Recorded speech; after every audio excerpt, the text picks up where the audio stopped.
వాడు ఇప్పటికీ అంటూ ఉంటాడు, సురేష్ గడు నన్ను సరైన టైంలో గైడ్ చేసి నా బాధల నుంచి డిప్రెషన్ నుంచి బయటపడేశాడని. అలా అనుకోవడం వాడి మూర్ఖత్వం, అమాయకత్వం. ఎందుకంటే వాడి బాధ పండి పక్వానికి వచ్చింది, ఒత్తిడి చివరి దశలో ఉంది.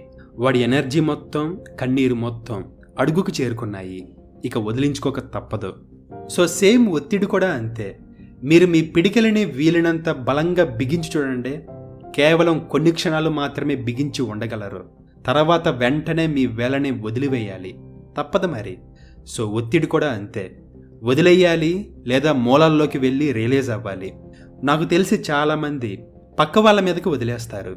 ఫర్ ఎగ్జాంపుల్, మీ బాస్ నిన్ను అమ్మనాబూతులు తిట్టాడు, కానీ తిరిగి మీ బాస్ని మీరు తిట్టలేరు. దాంతో స్ట్రెస్ని చేతిలో గట్టిగా బిగిస్తారు. కానీ మీరు ఎంతసేపు అలా బలంగా బిగించి ఉండగలరు? సో ఆ టైం రానే వచ్చింది. ఇంటికి రాగానే